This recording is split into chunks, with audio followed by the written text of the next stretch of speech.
What would you do if the in-laws you never got along with suddenly asked to stay in your house after your husband's death?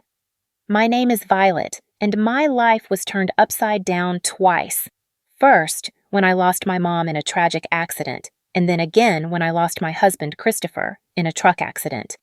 But things got even worse when my mother-in-law, Susan, tried to take everything from me, even after everything I'd gone through. When she showed up at my door, asking to stay in my father's old apartment, I had to make a choice. Would I let them walk all over me, or finally stand up for myself? Keep watching to see what happens next in this shocking journey, and don't forget to subscribe for more. I was born to Robert and Jennifer Smith, two loving parents in a quiet suburban town. Dad was a journalist and Mom worked as a nurse. We weren't wealthy, but we had everything we needed and, most importantly, we were happy. Life was simple until I turned 12 when everything changed. It was a rainy Tuesday evening and my parents were returning from a dinner party. I was at home with my grandma, watching cartoons, when the phone rang. To this day, I'll never forget the way my grandma's muffled sobs echoed from the kitchen. I felt an icy chill run through me. The next few days became a blur of hospital visits, confusion, and pain. Mom died on impact, they told us. Dad survived, but just barely. When I finally saw him in the hospital, he was unrecognizable. His body was broken, and the doctors said he'd never walk again. "Violet," he croaked, his voice barely a whisper as he reached for my hand. "I'm so sorry, sweetie. I'm so sorry." I didn't understand why he was apologizing. It wasn't his fault. A drunk driver had slammed into their car. But as I got older, I understood. He was sorry for the life we'd lost, for the struggles that awaited us, for the mother I'd never get to see again, and for the father he thought he could no longer be. But my dad, Robert Smith, was stronger than he gave himself credit for. After being released from the hospital and adjusting to life in a wheelchair, he threw himself into his work. He'd always been a gifted writer, and now he poured every ounce of his energy into his role as an editor at the city's major newspaper. As I entered my teenage years, Dad made sure I had everything I needed. He encouraged me to join clubs, make friends, and live as normal a life as possible. But the truth was, I preferred spending time with him. We'd watch old movies, argue about books, and he'd help me with my homework. When the time came for college, Dad insisted I go away. "You need to spread your wings, kiddo," he said. "Don't worry about me. I'll be fine." I was hesitant, unsure of leaving him behind, but I knew he was right. So I went off to State University, majoring in accounting. It was there that I met Sarah, my best friend, and through her I met her second cousin, Christopher. Christopher was kind, funny, and when I told him about my dad, he never flinched. In fact, the first time he met Dad, they clicked right away, bonding over their shared love of classic rock. "Your old man's cool," Christopher said to me later. "And you're pretty amazing for taking care of him all these years." I brushed it off, but inside, I was glowing. For the first time since the accident, I felt like maybe, just maybe, I could have a normal life, one with love, laughter, and yes, even the possibility of a family of my own. After graduation, everything seemed to fall into place. I landed a job at the local tax service, and Christopher began his career as a long-haul truck driver. We dated for 2 years before. On a crisp autumn evening in the park where we had our first date, he proposed. I was ecstatic, but there was one thing I had to make clear. "Yes, Christopher, but I can't leave my dad. He needs me." His face broke into a wide grin. "I wouldn't have it any other way. We'll all live together. Your dad's apartment is big enough for the 3 of us, right?" The wedding was small, but perfect. Dad insisted on wheeling himself down the aisle to give me away. There wasn't a dry eye in the house. As I stood there, hand in hand with Christopher, I felt like I was living a fairy tale. But every fairy tale has its villains, and mine came in the form of my mother-in-law, Susan, and my sister-in-law, Brittany. From the moment I met them, I could tell they didn't approve of me. "So your father is handicapped?" Susan had asked during our first meeting, her nose wrinkling as if she'd smelled something unpleasant. "He's disabled," I corrected, trying to keep my tone neutral. "But he works as an editor." "Anne, how nice!" she interrupted, clearly uninterested. "Christopher, darling, are you sure about this? There are so many nice girls from good families." I felt my face burn with anger and shame. Christopher, bless him, immediately jumped to my defense. Mom, Violet is from a good family. Her dad's disability doesn't change that. I love her, and that's all that matters. That shut Susan up, but I could see the disapproval lingering in her eyes. Brittany, taking cues from her mother, was equally cold towards me. After the wedding, true to his word, Christopher moved in with Dad and me. Our life fell into a comfortable routine. I'd go to work at the tax office, Christopher would be on the road for days at a time, and when he was home, we'd all have dinner together. But whenever Susan and Brittany visited, the atmosphere in our home changed. They'd strut around like they owned the place, barely acknowledging Dad's presence. Once, I overheard Susan muttering to Brittany, "It's a shame Christopher could have done so much better. Now he's stuck with this girl and her crippled father. What if they have children? Can you imagine the genes?" I was furious, but I bit my tongue for Christopher's sake. I tried to keep the peace, but it was getting harder and harder. One evening, after a particularly tense visit from Susan and Brittany, I broke down in tears. Christopher found me in our bedroom sobbing. Hey, he said, pulling me into his arms. "What's wrong?" "Your mom and sister," I hiccuped. "They hate me. They think I'm not good enough for you because of Dad." Christopher's face hardened. "That's ridiculous. You and your dad are my family now.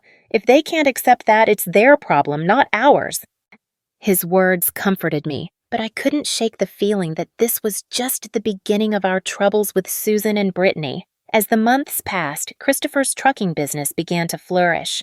He was always on the road, crisscrossing the country in his big rig. I missed him terribly when he was gone, but I threw myself into my work at the tax office and spent my evenings keeping Dad company. One crisp autumn evening, as I was helping Dad into bed, Christopher called. His voice crackled with excitement over the phone.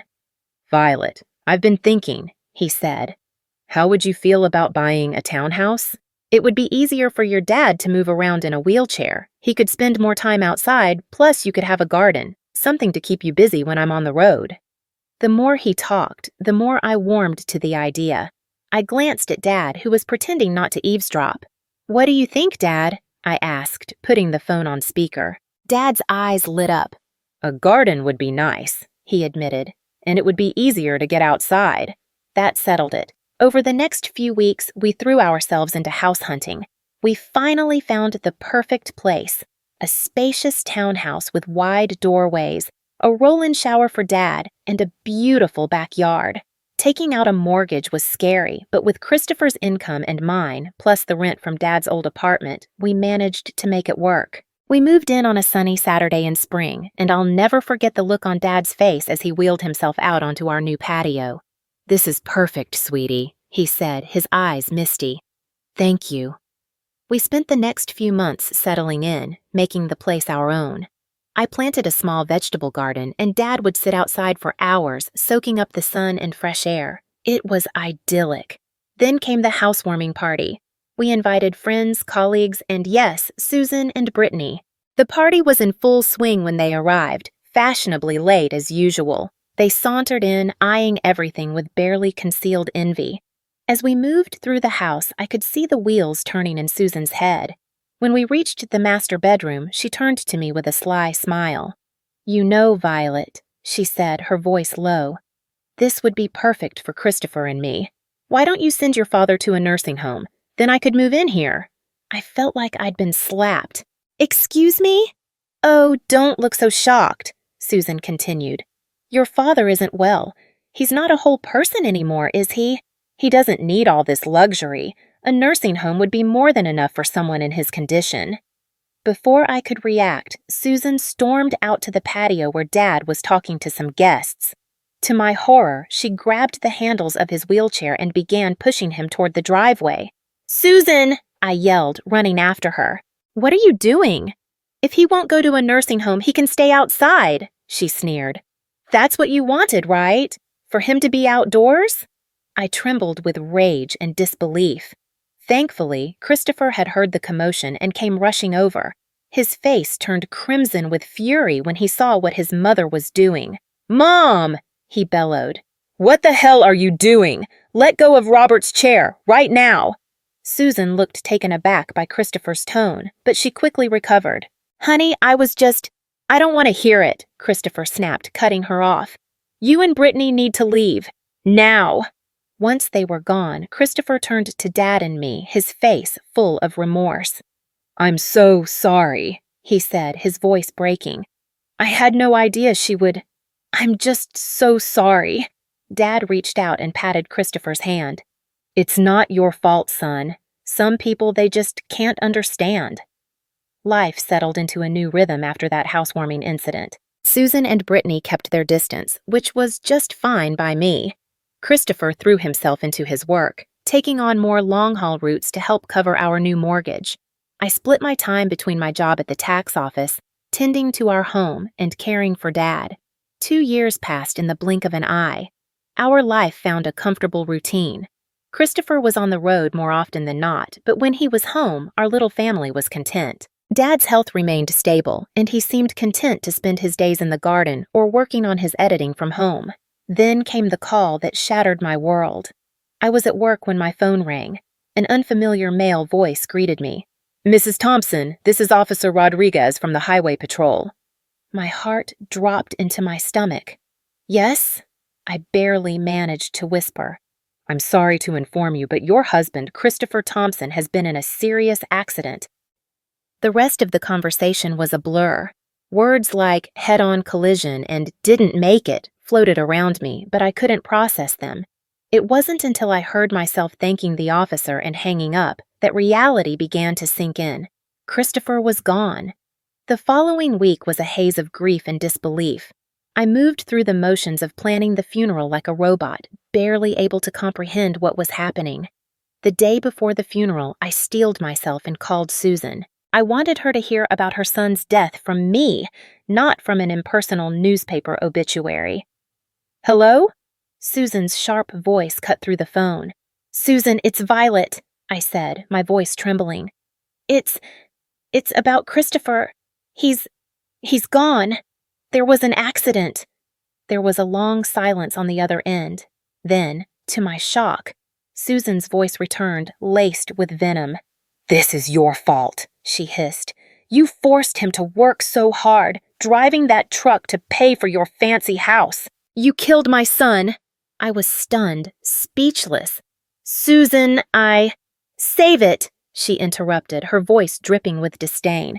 I expect you to give him the best funeral money can buy, but don't expect a penny from us. You made your bed. Now lie in it. The line went dead. I stood there, phone in hand, tears streaming down my face. How could she be so cruel? How could she blame me for this? The day of Christopher's funeral arrived, gray and drizzly, the weather perfectly mirroring my mood. The church was packed. Christopher had been well liked in the community, and it seemed like half the town had turned out to pay their respects. After the service, as people filed past to offer their condolences, I was struck by the absence of Christopher's mother and sister. They hadn't even bothered to show up to their own son and brother's funeral. Dad reached out and squeezed my hand. They're lost, sweetie. We're family, and we'll get through this together. As we pulled into our driveway, something seemed off. The lights were on in the house, which was strange because I was sure I'd turned everything off before we left. Did you leave any lights on, Dad? I asked, frowning. He shook his head. No, I don't think so. As we got closer, I could see movement inside the house. My heart started racing. Were we being robbed on the day of Christopher's funeral, no less? I helped Dad out of the car and into his wheelchair, my mind racing. Should I call the police? But as we approached the front door, I heard familiar voices inside. My blood ran cold as I recognized them. I pushed open the door to find Susan and Brittany in our living room, surrounded by boxes and pieces of furniture. What the hell is going on here? I demanded, my grief momentarily forgotten in the face of this outrageous intrusion. Susan turned to me, her face a mask of false sympathy. Oh, Violet, dear, we're just helping you pack up. After all, you can't possibly afford to keep this place now that Christopher's gone. I was speechless. Brittany chimed in, her voice sickeningly sweet. Don't worry, you can go back to your father's apartment. It's cozy. I could feel the rage building inside me. Get out, I said, my voice low and dangerous. Get out of my house right now. Susan had the audacity to look offended. This house belongs to us now. All of Christopher's property does. We're his family, after all. Like hell you are, I exploded. Where were you today? At his funeral? Oh, that's right. You couldn't be bothered to show up. Susan waved her hand dismissively. We were busy making arrangements. Now be a good girl and start packing. We'll be out by tomorrow. I couldn't believe what I was hearing. These women hadn't shed a tear for Christopher, hadn't even attended his funeral, and now they were trying to kick us out of our home. I'm calling the police, I said, pulling out my phone. Susan and Brittany exchanged worried glances. They clearly hadn't expected me to fight back. Now, Violet, Susan began, but I cut her off. No, you have exactly 5 minutes to get out of my house before I call the cops. This is my home. Christopher and I bought it together. You have no right to be here. Maybe it was the steel in my voice or the fire in my eyes, but Susan and Brittany finally seemed to realize they'd gone too far. They gathered their things and left, but not before Susan turned to me with a sneer. This isn't over, Violet. You'll be hearing from our lawyers. The days following Christopher's funeral were a blur of grief, anxiety, and paperwork. I threw myself into sorting out Christopher's affairs, partly to keep busy and partly out of fear that Susan and Brittany would try to swoop in and take what wasn't theirs. A week after the funeral, I received a call from a local law firm. My heart raced as I answered, fearing it was Susan making good on her threat of legal action. Mrs. Thompson, a crisp, professional voice asked. This is James Anderson from Anderson and Partners. I'm calling regarding your late husband's will. I felt a glimmer of hope. His will? I didn't know he had one. Yes, ma'am. Mr. Thompson came to see us about 6 months ago. He asked that we contact you in the event of his passing. I scheduled an appointment for the next day, my mind reeling. Why hadn't Christopher told me about this? What did it mean? The following morning, I wheeled Dad into Mr. Anderson's office. The lawyer greeted us with a warm smile, his eyes crinkling with kindness. Mrs. Thompson, Mr. Smith, thank you for coming in, he said, gesturing for us to sit near his desk. I'm sorry for your loss. Mr. Anderson opened a file on his desk and continued. As I mentioned over the phone, your husband came to us to draft his will. He was very clear about his wishes. I held my breath as Mr. Anderson began reading aloud, his voice steady and professional. I, Christopher Thompson, being of sound mind, do hereby bequeath all my worldly possessions to my beloved wife, Violet Thompson. I gasped, and Dad's hand tightened around mine, a reflexive squeeze of support. Mr. Anderson didn't pause. This includes our home, my truck, and all our savings. It is my wish that Violet use these resources to care for herself and her father, Robert Smith, whom I have come to love as my own.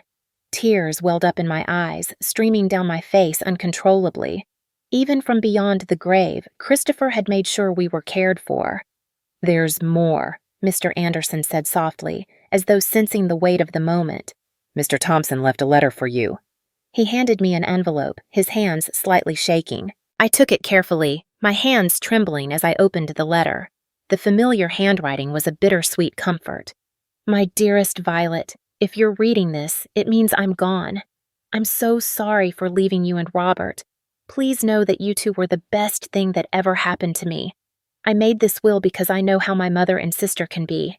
I didn't want to worry you, but I needed to make sure you and Robert were protected if anything happened to me. You're my real family, Violet, you and Robert, not them.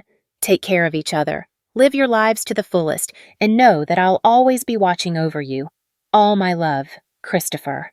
I clutched the letter to my chest, sobbing uncontrollably. Dad, too, had tears in his eyes. His weathered hand gently patted my arm, offering silent comfort. Mr. Anderson gave us a moment to collect ourselves before speaking again. Mrs. Thompson, there's one more thing. Your husband's truck was insured. Given the circumstances of the accident, the insurance company will be paying out the full value of the policy. I wiped my eyes and looked up, sniffling. What does that mean?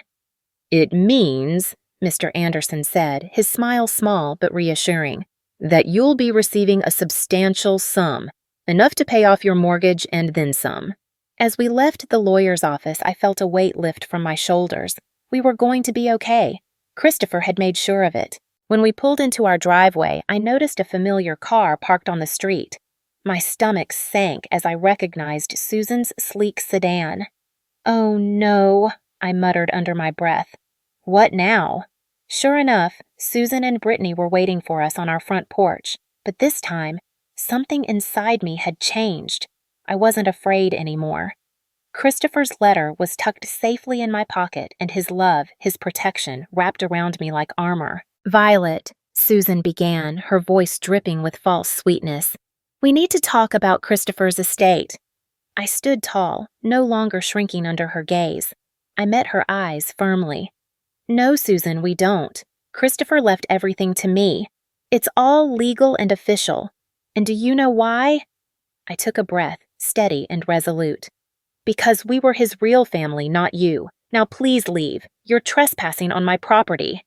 For once, Susan was at a loss for words. Brittany tugged at her arm, whispering something urgently. With one last venomous glare, they got into their car and drove off, their taunts fading into the distance. The weeks following our meeting with the lawyer were a whirlwind of activity. I threw myself into settling Christopher's affairs, grateful for the distraction from my grief. The insurance payout came through, and true to Mr. Anderson's word, it was enough to pay off our mortgage with plenty left over. One afternoon, as I was going through Christopher's desk, my eyes landed on a small notebook. Curiosity got the best of me, and I opened it, finding page after page of his messy handwriting. It was like a window into his mind, a journal filled with his hopes and plans for our future. "Thinking about starting a college fund for our future kids," one entry read. "I want to make sure they have the best start in life." My heart squeezed in my chest. We'd talked about having children someday, but had decided to wait until we were more financially secure. Now, reading Christopher's private dreams, the weight of what we'd lost hit me all over again. "Oh, Christopher," I whispered, clutching the notebook to my chest. "We had so many plans." That night, I tossed and turned, the grief settling heavily in my bones. My mind kept wandering back to the journal, to the future we would never get to have. Eventually, exhaustion overcame me, and I fell into a restless sleep.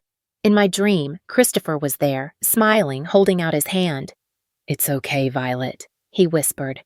"Everything's going to be all right." I woke up the next morning feeling different. I couldn't quite place the change, but it was there, lingering in the air. As I got ready for work, a wave of nausea suddenly swept over me. I barely made it to the bathroom in time. But as the days went by, the sickness didn't fade. At first, I chalked it up to stress and grief, but a small voice in the back of my mind whispered another possibility. After a week of this, I found myself standing in the pharmacy aisle, my hands trembling as I picked up a pregnancy test. I bought it, hurrying home. The 3 minutes I waited for the result felt like the longest of my life. When I finally looked at the test, 2 clear blue lines stared back at me. I sank to the bathroom floor, overwhelmed by a whirlwind of emotions, joy, fear, grief, and hope, all tangled together. "Violet?" My dad's voice called from the other side of the door. "Everything okay in there?"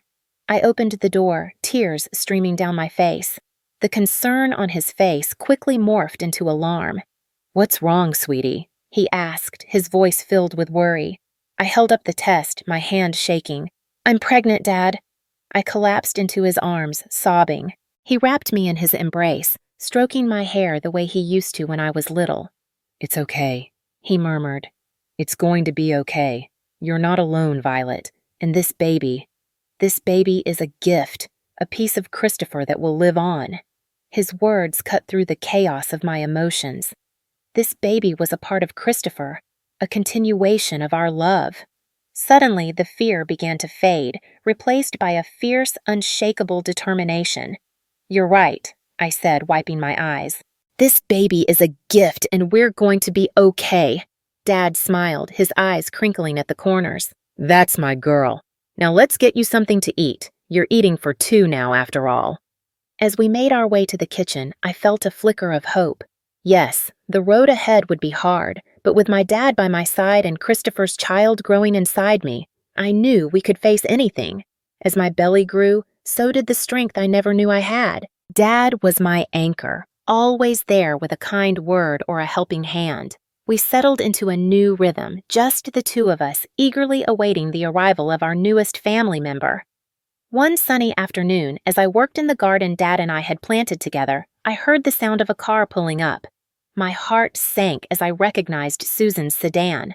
What could they possibly want now? I walked to the front of the house, instinctively cradling my swollen belly. Susan and Brittany stood on our porch, looking uncomfortable, almost desperate. "Violet," Susan began, her voice softer than usual. We need to talk to you." I raised an eyebrow but didn't speak, waiting for her to continue. Brittany spoke up, her eyes darting around nervously. "We've hit some hard times. We were wondering if we could stay in your father's old apartment, just until we get back on our feet." I couldn't believe what I was hearing. After everything they'd put us through, they had the audacity to ask for more. "I'm sorry," I said, my voice calm but firm. "That's not possible. I don't want to communicate with you anymore." Susan's eyes narrowed as they fell to my pregnant belly. Her face twisted with a mixture of shock and disgust. You're pregnant?" she spat. "Already? You little prostitute! I can't believe you've already found a new man. Christopher's body isn't even cold in the ground." A surge of anger rose within me, but I kept it in check. I didn't need to explain anything to her. Instead, I smiled a small, secretive smile that seemed to unnerve her even more. "My personal life is none of your concern," I said, my voice steady. "Now, I think it's time for you to leave." Susan opened her mouth as if to argue, but something in my expression stopped her. Without another word, she turned on her heel, dragging Brittany along with her. I watched as they drove away, a wave of peace washing over me. I had stood my ground, protected my family, and kept my dignity intact. Christopher would have been proud. How far would you go to protect your family? To stand up for what's yours, even when it feels like the world is against you? For Violet, that journey began with an unexpected twist of fate, a pregnancy that would change everything. Violet's world had already been shattered once by grief, but now she faced a new chapter. The news of her pregnancy was overwhelming. She hadn't expected it, especially not in the midst of mourning Christopher. Yet, in a strange way, it felt like a second chance, a gift that would keep his memory alive. But even with the joy that this baby brought, there was still the unrelenting presence of Susan and Brittany, who seemed intent on testing Violet's strength. The audacity of Susan, showing up at Violet's door with her demands, reminded her just how much she had endured and how far she had come. Susan's cruelty, especially towards Violet's unborn child, stirred a fire in her that couldn't be ignored. Violet stood firm, her voice calm but resolute, protecting not just her home, but the future she was now building. The tension in the air, the anger that once simmered, now felt like a distant memory. Her decision was clear. She wouldn't allow anyone to dictate her future or disrespect the legacy of her love for Christopher. Now, Violet's focus has shifted. It's not just about surviving, it's about thriving. With her father's support and the baby growing inside her, she's ready for whatever comes next. But here's the question. How much further will Violet go to protect her new family? And more importantly, can she finally break free from the shadows of her past? As the story unfolds, it's clear. Violet's journey is just beginning. This is a story of resilience, strength, and reclaiming the power that was always within her. What comes next will test her limits and yours. Stay tuned because this is a story you won't want to miss.